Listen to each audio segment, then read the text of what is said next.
Welcome to Rom Wills, Money Matters. People-orientated businesses. People-orientated businesses. I'm gonna tell you what, and this is both an extension of what I was talking about in the last episode, third space businesses, but also connected to what I'll be talking about tomorrow, which is AI.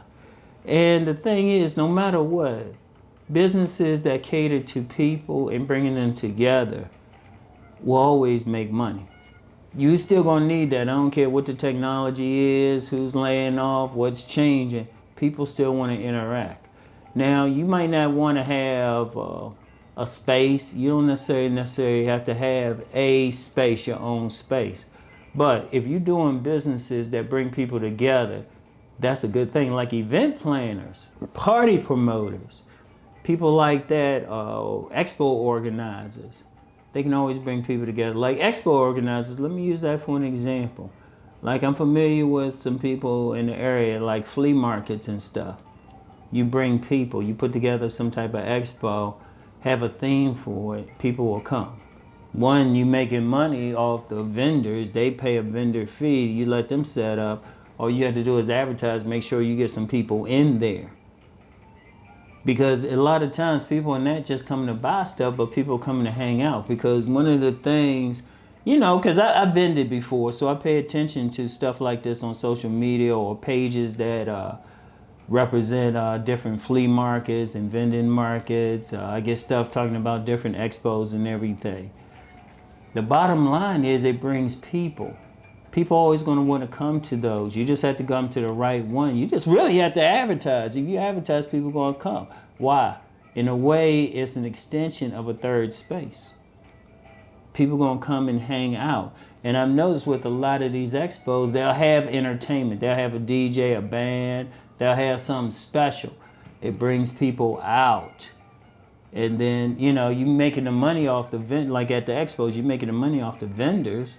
But then, they paying you, and maybe you got some other stuff, maybe you giving tickets or something. But then events, conferences and stuff. Conferences, that's big. And it could be a conference off of anything. It could be a conference, it could be a Comic-Con or something. People come to those. Like I said, event organizers, what I say, they are extensions of third space businesses. Because people want to interact. And especially they want to interact in areas that they have an interest in. Let me use a Comic-Con for example. What do the people have interest in? Comic books. Different genres of comics, anime, it's fantasy, stuff like that. Cosplay, shit, that's another conversation right there. But what are they coming for? The main thing they're coming for, even if they don't say it, is to interact.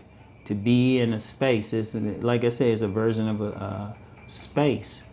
If you're an event planner, because people want to interact. Parties.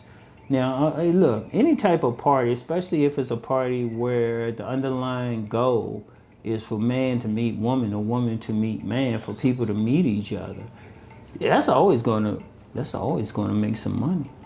Always. That's why you get like people giving parties and stuff like that. They're making money.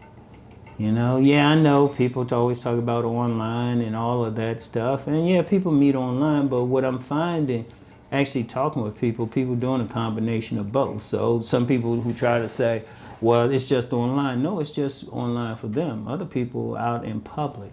And especially if you're a man who wants to meet a woman, a lot of women don't get online, so you still need to go to them. But that's a conversation for my other channel.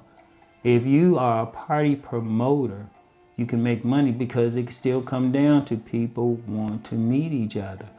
Like I said, or you could be more business-like. There are a lot of events that are just for professionals. I was just, the other day, I was having a conversation with a young man who's in the tech industry. And I was telling him, yeah, just check out some tech mixers and stuff like that. So you got the party and the networking and everything, but it's the people. See, I'm gonna tell you what. I don't care what's going on. I don't care what technology is going on. I don't care about that online stuff. People still want to interact. People still need that third space. Let's bring it back around to what I was talking about yesterday, the third space. People go there to interact with other people. So anything people orientated, it's the same principle. You're just doing it differently. In fact, you could say third space is people orientated. But events, expos, parties, conferences, stuff like that. People will always have an interest in that, because people have to interact. They want to be around like-minded people. Like say you have an unusual hobby or something, I don't know, rock collection. Okay, wouldn't you like to be around other rock collectors? You could create a whole, like say, look, I'm gonna have a conference based on rock collection. Have some experts in it and everything. Boom, people gonna show up. It's just a matter of marketing because people want to interact. People want to be around like-minded people. People want to be in communities. Like I talked about in the last episode when I was talking about third space. People want to talk shop. I don't care what it is. It could be a religion. I don't care what it is, what the subject is. People want to be around like-minded people. And that's always going to be the case because on a deep level, people are communal. On a deep level, we want to be in tribes. I don't care who you are. You want to be a tribe. Even people, like I said, even in the last episode when I was saying about, it's the last episode. I do all these together. But even people who call themselves lone wolves or something, sometimes they want to be around other lone wolves. So the thing is, if you are good with people or good organizing, because sometimes you just get some people, you could be just good organizing, putting together all the technical stuff. You can hire somebody else to be the host. In fact, that's what you get a lot of party event planners. They'll put everything together and then they'll get a famous name or somebody to be the host. And their job is just to walk around and talk to people, to be there. They basically the draw, So it's so much there because the bottom line is community, people. People want to be around other people. People want those experiences. It's a deep thing. As long as you're a person who can organize those things, you can put them together or even have a space. Let's get back to the third space thing.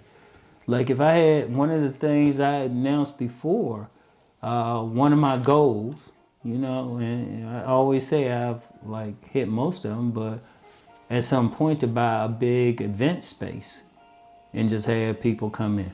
Just a big event space. You can make some money there. And that's one of the regrets I had. Me and my grandmother talked about it briefly back in the day, but wasn't able to follow through. But would have made a lot of money. Probably still making money off of it. It can be done. So people-orientated businesses, anything that's bringing people together, is an extension of the third space concept, but you could still make some money, all right? So anyway, that's all I have for right now. You know the deal. Let's go make that money.